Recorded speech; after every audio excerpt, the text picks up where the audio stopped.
Smart Sound. Hallelujah.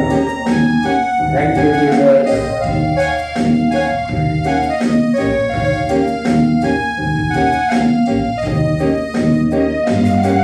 तू रहम का सागर है, तू प्रेम का सागर है, तू रहम का सागर है, तू प्रेम का सागर है।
प्यार के लिए और इस खूबसूरत वक्त के लिए जो तूने हमारी जिंदगियों में बख्शा। तो हमारा बाप है जिसके पास आकर हम अपनी सारी मुश्किलात को आसान बना लेते हैं और प्यारे खुदावंद हमारी तमाम मुनाजात को सुनने वाला हमारा बाप खुदावंद है। ऐ बाप, मैं तेरा शुक्र करती हूँ कि तेरा हर पल हमारी निगहबानी और सहायता करता है। तो हमें कभी भी तन्हा अकेला नहीं छोड़ता। ये हमारा बाप खुदावंदों के खुदा, प्यारे खुदावंदों के खुदा, तूने हमसे ऐसी मोहब्बत रखी कि तूने अपने इकलौते बेटे को इस जमीन पे भेजा जिसने हमारी गुनाहों की खातिर अपनी जान का कफारा दिया। प्यारे खुदावंदों के खुदा, और लानती मौत को सहा। मैं तेरा शुक्र गुजार लाती हूँ हमारा बाप खुदा आज इस वक्त के लिए कि तूने हमारी जिंदगी में ये मौका बख्शा कि हम तेरे पाक और सुंदर कदमों में झुके और तेरे नाम का धन्यवाद करें आसमानी पिता। मैं ईमान रखती हूँ जितने सर तेरे पाक हजूरी में इस वक्त झुके हुए प्यारे खुदावंद, तू हर एक को जानता है, तू हर एक के दिल मुर्दों और भेदों को जांचता है। यहाँ पाक खुदावंदों के खुदा, हमारे दिलों में क्या है तू बेहतर जानता है। प्यारे खुदावंदों के खुदा, हम एक दूसरे से छिपा सकते हैं लेकिन तुझसे कोई भेद ऐसा नहीं जो छुपा हुआ हो। हमारे दिल तेरी पाक हजूरी में खुली किताब की मानी है। यह पाक खुदा, तो आसमान से अपना हाथ बढ़ा जो कवि और कादर है, तो हमें छू प्यारे खुदावंद। जिसके दिल में कोई परेशानी है यीशु नासरी के नाम में उसे दूर कर। और प्यारे खुदावंदों के खुदा, हमारी दुआओं को कबूल कर, हमारा झुकना कबूल कर। प्यारे खुदावंदों के खुदा, तो हम सबके साथ रहने वाला बाप है, तो अपने बेटे बेटियों को कभी तन्हा और अकेला नहीं छोड़ता। हर रास्ते में हमारी निगहबानी और मुहाफ़ज़त करता है। प्यारे खुदावंद, जब तक तेरा नाम लिया जाए आसमान खुला रहे और ज़मीन तेरे सुन नाम में खामोश रहे। प्यारे खुदावंदों के खुदा, जिस किसी ने भी आज रोज़ा रखा प्यारे खुदावंदों के खुदा, तो उसके मकसद को पूरा करना ताकि वो तेरे नाम को इज्जत और जलाल दे और शुक्रगुजारी के साथ तेरे घर में दाखिल और कहें कि हमारा खुदावंद जिंदा खुदा है जो आज भी दुआओं को सुनता और मौजज़ात करता है। मैं ईमान रखती हूँ यहाँ पाक खुदा, मैंने जो मांगा मसीह यीशु के नाम में हमेशा की तरह पाया है। जाते जाते चली जावे मेरा ईमान ना जावे, जाते जाते चली जावे मेरा ईमान ना जावे। जीते मौत नहीं आवे यीशु दी मौत विच आवे, जीते मौत नहीं आवे यीशु दी मौत विच आवे। यीशु मेरी जिंदगी कदे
गुलाम जो रख दे बस नमाजी कर दे जो ये सोच कलम दे जगह जीवा बोले गाने शो गुलाम जो रख दे बस नमाजी कर दे जो ये सोच कलम दे बस नमाजी कर दे जो ये सोच कलम दे यीशु नाम शोभा जरूर जलाता लेना बराका ईमान रखना लेना बराका ईमान रखना जब भी जान चली जाए मेरा ईमान न जाए जब भी जान चली जाए मेरा ईमान न जाए जे करे मौत दिया है उसको दिया मान जाए जे करे मौत दिया है उसको दिया मान जाए यीशु मेरी जिंदगी का पहला मौका मेरा बराका ईमान रखना मेरा बराका ईमान रखना ईमान रखना ईमान रखना ईमान रखना ईमान रखना ईमान रखना ईमान रखना। उसने हमें ये मौका बख्शा कि हम सब मिलकर रात के बुध खुदा उनके घर में आए और आकर मिलकर इबादत करें और सारे मिलकर इकट्ठे बैठकर रोज़ा खोलें। हमारे पास हमारे घरों में मसीही कैलेंडर है और हर मसीही कैलेंडर पर अगर आज के दिन को देखा जाए तो एक ही लफ्ज़ लिखा है। क्या जी? कैलेंडर पर क्या लिखा है? रात का बुध, रात का बुध। और आज हम रात के बुध की इबादत कर रहे हैं। हमारे रोज़ों का आज ये पहला दिन है। हमने पहला रोज़ा रखा और शाम को इकट्ठे मिलकर पहला रोज़ा खोलेंगे, इबादत करेंगे। और इस बुध को ऐश वेडनेसडे भी कहा जाता है। अजीज बहनों और भाइयों, रात का बुध रोज़ों का पहला दिन है जो कि ईस्टर से 40 दिन कबल शुरू होता है। इससे 6 अतवार निकाल दें तो 40 अय्याम रह जाते हैं। रात के बुध की बाकायदा तारीख मुकर्रर की जाती है। इसकी तारीख हर साल बदलती रहती है। देखते हैं, कई बार फरवरी के आखिर में, कई बार फरवरी के सेंटर में रोज़े शुरू हो जाते हैं, रात का बुध शुरू हो जाता है। और इस दफ़ा 2 मार्च को 30 के महीने की दूसरी तारीख को ये रात का बुध शुरू हुआ। इससे पहले कभी मार्च में आया? इससे पहले कभी ये रात का बुध कभी मार्च में आया? कब? जवाब लाजिम आया। कब? साहबकार ने 1 मार्च 1917, 1 मार्च 1917 में 1 मार्च को रात का बुध आया। हर 4, 5, 6, 7 साल बाद मार्च के महीने में रोज़ों का शुरू होता है। मैंने अजीज बहनों और भाइयों, खुदा ये मौका देता है तो सीखते हैं, पढ़ता रहता हूँ। और खुदावंद जब ये मौका देता है, पढ़ता हूँ तो बहुत कुछ हासिल होता है। हमारे ईस्टर का ताल्लुक रात के बुध से शुरू करके 1, 2, 3, 4 नहीं गिने जाते रोज़े, बल्कि पहले ईस्टर की तारीख निकाली जाती है और ईस्टर की तारीख निकाल कर फिर रोज़े रोज़ों की तारीख बाद में निकाली जाती है और बाद में रात के बुध की तारीख निकाली जाती है। चूँकि इस कत्ल यहूदियों की ईद फसा से है, याद रहे गौर से, लिखना तो लिख लें, यहूदियों की ईद फसा से है, इसलिए जब ईद फसा का चांद निकलता है, जब ईद फसा का चांद निकलता है तो चांद के मुताबिक, ईद फसा के चांद के मुताबिक ईस्टर की डेट निकाल ली जाती है और फिर रोज़ों का तयन कर लिया जाता है। अजीज बहनों और भाइयों, कलाम मुक़द्दस मत्ती, मरकस और लूका 3 अनाजील में इनके मुताबिक खुदा यीशु मसीह ने अलानिया अपनी ज़िंदगी के आगाज़ से पहले रूह कुद्दस की हदायत से मुबय्यमान हो गया और 40 दिन तक शैतान उसे आजमाता रहा। इन दिनों में उसने ना कुछ खाया और ना पिया। कलाम मुक़द्दस आलमों के मुताबिक मसीह खुदावंद ने 40 दिन का फाका किया। रात का बुध ईस्टर की तैयारी के लिए 40 दिन मुसलसल जदोजहद का नाम है कि हम 40 दिन तक शैतान से, मेरे अजीज बहनों और भाइयों, लड़ते रहे, शैतान के काबू में लाए, उसकी बात को ना माने, बल्कि 40 दिन तक मुसलसल हर रोज़ खुदाम के घर में इबादत होती है, खुदाम के घर में आकर इबादत करें ताकि शैतान हमारे करीब भी ना आना पाए। अजीज बहनों और भाइयों, क्योंकि इस दिन रात के बुध को अजीजों इंसान अपने गुनाहों से पशेमान होकर माथे पर राख लगवाता है, क्योंकि कलाम मुक़द्दस में लिखा है कि सब गुनाहगार हैं और खुदा चाहता है कि हर एक की तौबा तक नौबत पहुँचे। इन 40 दिनों को मूसा के उन 40 दिनों से भी तशबीह दी गई है जब खुदा का बंदा 10 अहकामात लेने के लिए खुदा के पास गया। रात का बुध रूमी कलीसिया, किस कलीसिया? रूमी कलीसिया की कदीम रवायत है। इसका ताल्लुक पशेमानी, तौबा और कफारे के साथ है। 7वीं सदी में रात के बुध को रोज़ों का पहला दिन मुकर्रर किया गया। 7वीं सदी में रात के बुध को रोज़ों का पहला दिन मुकर्रर किया गया, जबकि राख लगाने की रस्म का बाकायदा आगाज़ 8वीं सदी से हुआ।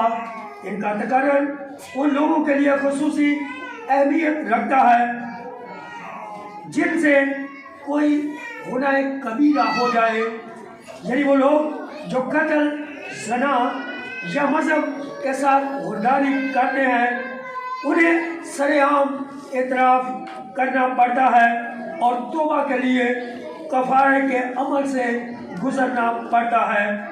ये अमल 40 दिन तक मुसलसल जारी रहता है कि वो 40 दिन तक खुदावंद अपने खुदा के हजूर आकर उसके सामने झुके।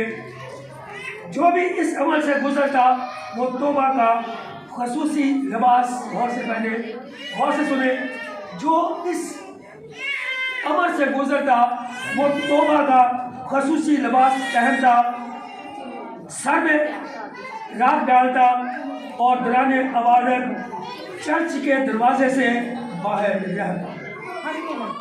आवाज़ बहुत है, शोर बहुत है बच्चों का, शोर बहुत है।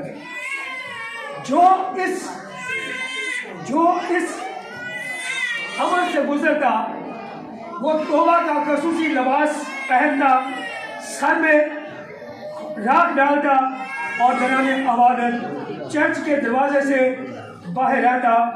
कलीसिया इन गुनाहगारों के साथ यकजहती और मोहब्बत के इजहार के लिए इनके लिए दुआ करती, इस कबर खुदा के खादम इन लोगों के माथे पर इनके सर पर अपना हाथ रखकर दुआ करते और पाक जुमेरात को ये अमल किया जाता ताकि खुदा के खाने की जो जुमेरात है, आखिरी खाने का जो दिन है, उस दिन ये अमल उन गुनाहगारों के लिए किया जाता।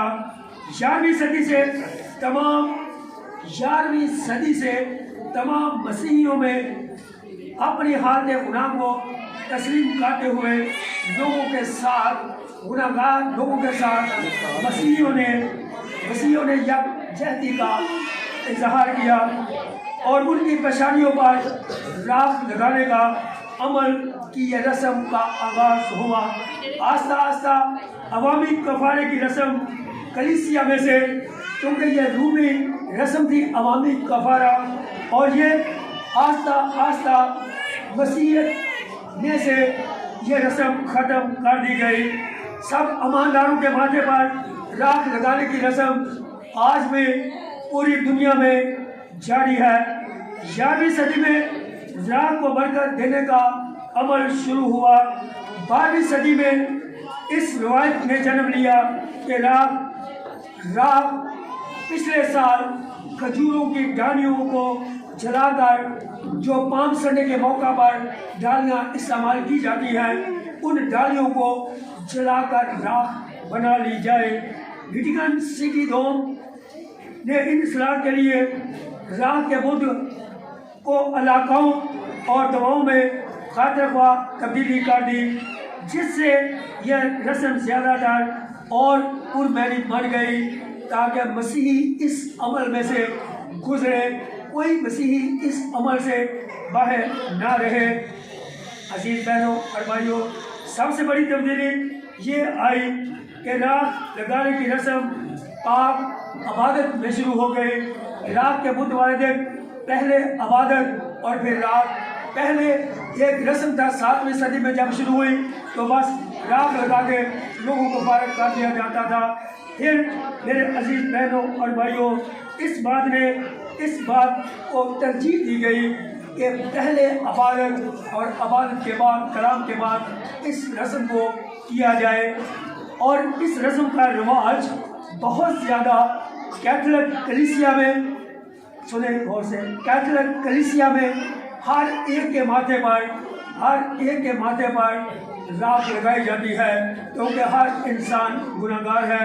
और मसीहियों, इन कैथोलिक मसीहियों के साथ साथ एंग्लिकन मसीही, लूथरन मसीही, मेथोडिस्ट मसीही और प्रेस्बिटेरियन चर्च भी इनमें शामिल है।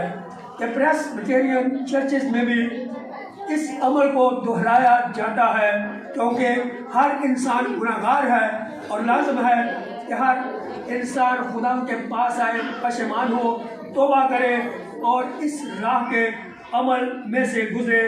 राख से पाक होने के अलावा इसमें और भी बहुत से पहलू पाए जाते हैं, जिनमें हलीमी और फरोतनी शामिल है, यानी मगरूरी को छोड़कर अपनी हसीयत को खुदा के सामने खाक करना और राख के बराबर अपने आप को कर देना। साधु संत धुआं लगाकर अपने बंधन को मारकर अपनी अना को ख़त्म करता है। और मेरे अजीजों, खाक में बैठना और अपनी अना को ख़त्म करना, ये सारे नशानात हैं जिनसे हमारी तारीख रूहानियत में और ज़्यादा तरक्की कर जाती है। अजीज बहनों और भाइयों, ये ज़माना मलका आस्तर का हो या नैनवा के लोग हों, इनके अलावा बहुत से लोग हैं जो अभी तक अपनी मगरूरी में चलते फिरते हैं, लेकिन उनके लिए यही पैगाम है, इनकसारी है कि वो अपने ऊपर आने वाले गज़ब को टाल दें, ताकि उनके ऊपर कोई गज़ब ना आए, जैसे यूना नबी ने किया। और उसने भी खुदा से दुआ करके, यूना की किताब 4 बाब उसकी दुआ है, कलाम मुक़द्दस यूना की किताब 4 बाब और उसकी 2 आयत।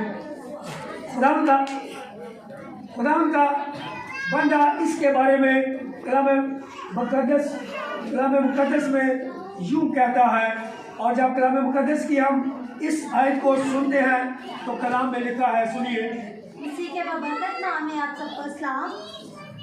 और उसने खुदावंद से यूँ दुआ की कि ऐ खुदावंद, जब मैं अपने शहर में ही था और तरसीस को भागने वाला था, क्या मैंने यही दुआ की थी?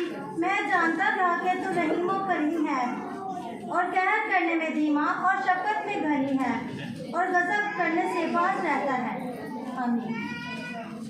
अजीज बहनों और भाइयों, खुदावंद का बंदा कहता है कि खुदावंद तू नहायत ही मेहरबान खुदा है। और जब तू नहायत ही मेहरबान खुदा है तो इस कौम ने भी अपने आप को बदलने का मुकम्मल इरादा कर लिया। जब कोई वादी शहर जलकर बरसम हो जाती है तो बेशुमार ढेरों में वो होती है, लेकिन राख थोड़ी सी बन जाती है। क्या कभी किसी ने जंगल में लगी हुई आग को देखा हो? अफ्रीकन जंगलों में आग लगती रहती है। बड़े बड़े जंगल होते हैं जो मिनटों में घंटों में जलकर तबाह हो जाते हैं। और जब जाते हैं जंगल में तो थोड़ी सी राख इकट्ठी होती है। और मेरे अजीज बहनों और भाइयों, इसी तरह राख हमें हमारी हकीकत से आशना कराती है कि हमारी हकीकत है ही क्या। राख और खाक है। कलाम मुक़द्दस पैदाइश की किताब 18 बाब में, पैदाइश की किताब 18 बाब उसकी 27वीं आयत में खुदावंद का बंदा यूँ कहता है, सुनिए कि खुदावंद का बंदा क्या कहता है पैदाइश की किताब में। तब इब्राहिम ने जवाब दिया और कहा कि देखिए, मैंने खुदावंद से बात करने की जुर्रत की, अगरचे मैं खाक और राख हूँ। अगरचे मैं खाक और राख हूँ तो भी मैंने खुदावंद से बात करने की जरूरत की। इंसान खाक है, राख है। हम चर्च में आते हैं, आकर दुआ करते हैं, तो दुआ के बगैर हम खुदावंद से क्या करते हैं? बातें करते हैं, अपने दिल का हाल बयान करते हैं। जो किसी से नहीं कह सकते वो खुदावंद अपने खुदा को कह देते हैं। इसलिए मेरे अजीज बहनों और भाइयों, राख मेरे अजीजों फना पजीरी की भी अलामत है। राख हमें ये याद दिलाती है कि सारी दुनिया फानी है। कोई चीज़ पायदारी और अबदी नहीं, कोई चीज़ पायदार या अबदी नहीं, बल्कि सब आर्जी और फना पजीर है। और पेशानी पर राख लगाने से दरअसल इस बात का इकरार किया जाता है कि इंसान की दरीना जिंदगी बहुत मुख्तसर है। खुदावंद ने कहा क्योंकि तू खाक है और फिर खाक में लौट जाएगा। पैदाइश की किताब 3 बाब 19 बाब, कलाम मुक़द्दस पैदाइश की किताब 3 बाब 19 आयत सुने कि खुदावंद के जिंदा पाक कलाम में क्या लिखा है। और वो सिर्फ एक इंसान के लिए नहीं बल्कि हम सब के लिए है।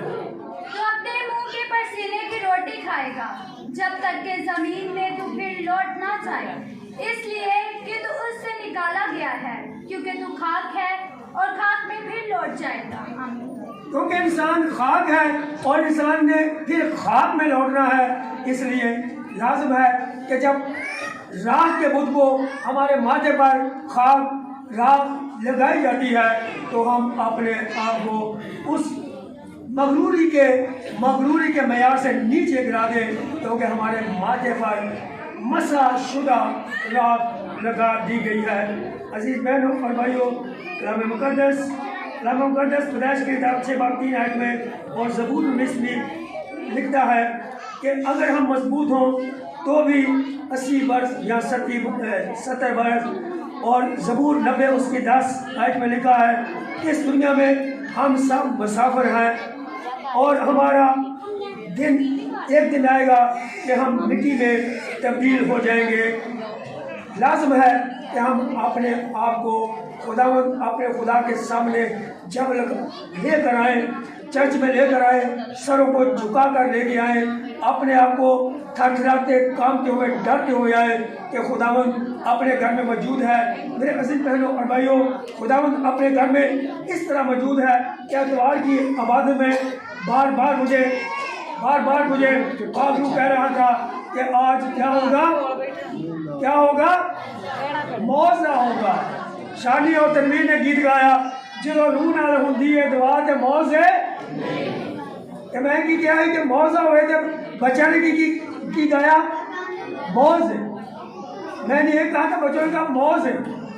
और जब आबादी खत्म हुई तो भाई सभी को इधर ही एक आदमी अपनी गवाही देने लगा और कहने लगा भाई ये मेरे साथ हुआ है। और जब मैं शाम को घरों में गया तो एक बहन ने मुझसे कहा कि जब कलाम हो रहा था सारी रात मैंने नहीं सोई, और जब कलाम हो रहा था मेरे शदीद दर्द बंद हो गई। और जब हम सब ने जितने भी हैं सब ने मिलकर दुआ की, और जब दुआ की तो जो दर्द थोड़ी बहुत हो रही थी वो भी बंद हो गई। ये है जो रूह नाल हो गई दुआ के मौज है।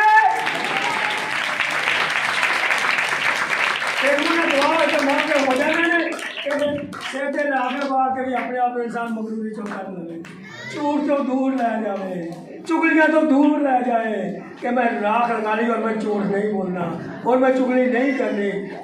अपने खुदा के साथ रहना है। रोज़ा रख कर सारा दिन भूखे रहना तो कोई मकसद नहीं।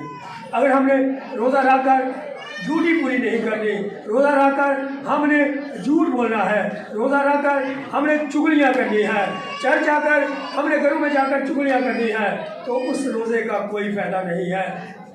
हमारा रोज़ा सर के बालों से लेकर पाँव के नाखून तक टोटल रोज़ा होता है और हर चीज़ का रोज़ा होता है। इसलिए हमने टोटल हर चीज़ पर पाबंदी करनी है, खुदा के अहकाम को मानना है ताकि हमारा रोज़ा जो है वो खुदा कबूल करे, क्योंकि रोज़ा खुदा कबूल करता है।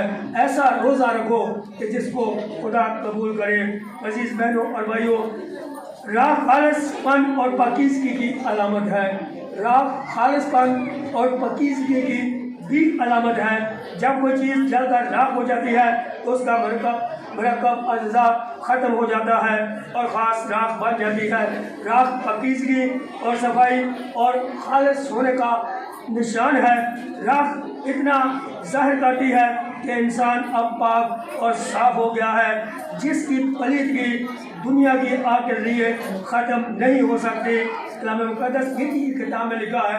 हम गिनती की किताब की एक याद सुनेंगे कि गिनती की किताब कलाम मुक़द्दस के मुताबिक गिनती 19 बाब में खुदावन के कलाम के मुताबिक कि गिनती 19 बाब में क्या लिखा है।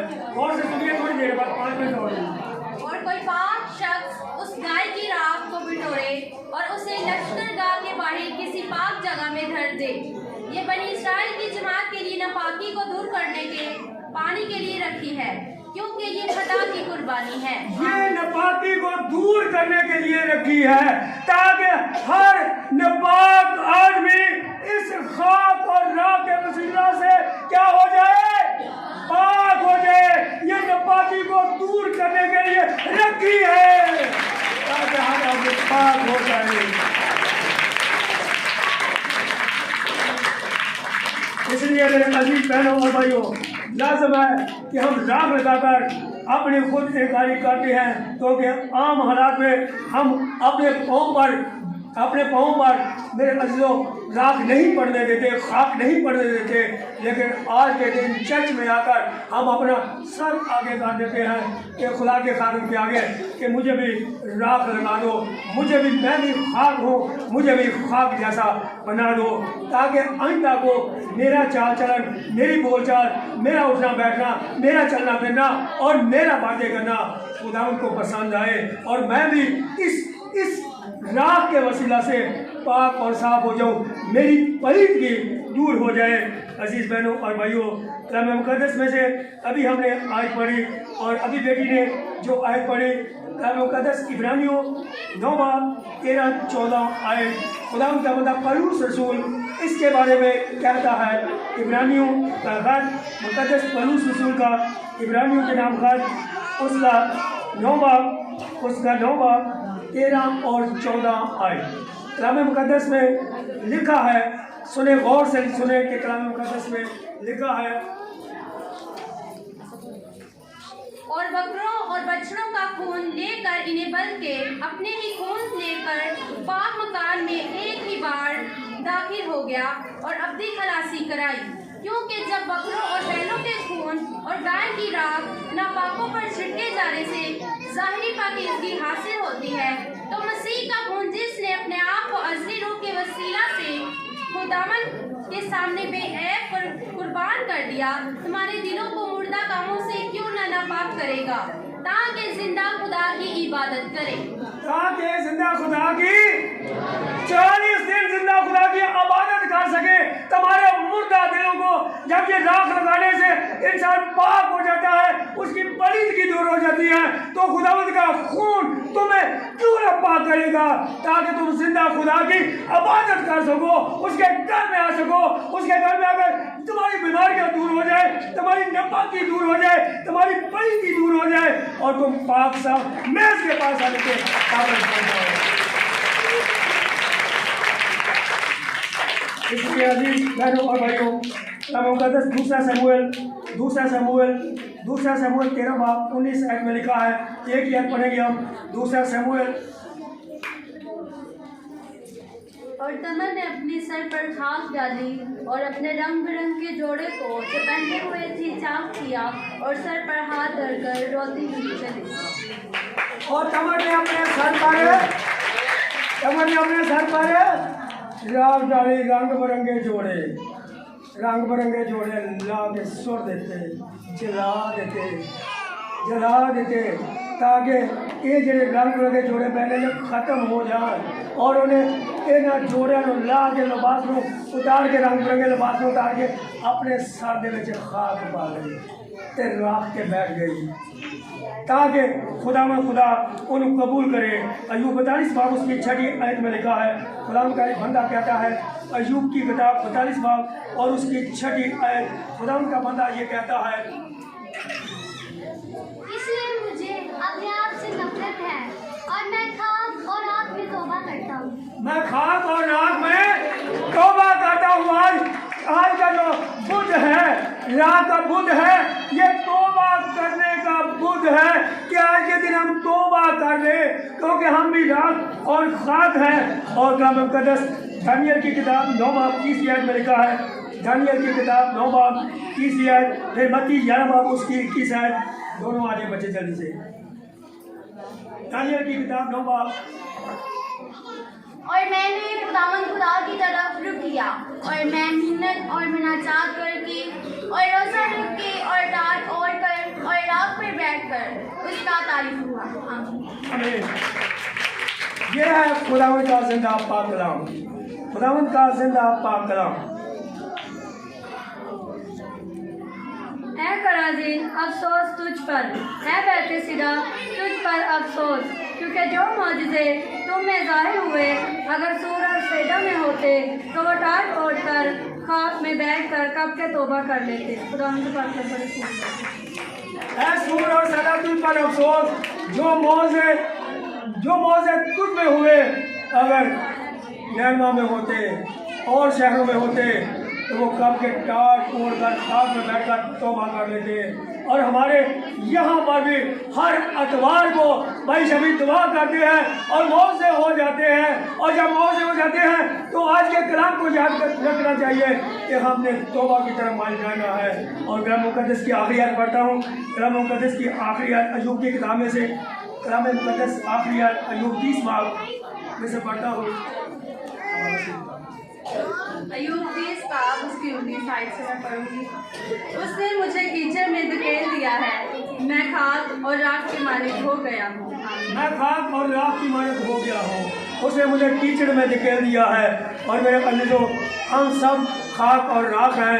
लाज़िम है क्या अगर हम खाक और राख हैं तो खुदा यीशु पर ईमान रखते हुए, आज के जिंदा पाक कलाम पर ईमान रखते हुए, आज के राख के बुत को देखते हुए कि हम राख के बुत, हमने जिंदा पाक कलाम क्या सुना है और किस सदी में इसका शुरू हुआ, किस सदी में बढ़ता गया और किस सदी में लोगों ने इस पर अमल दरामद किया।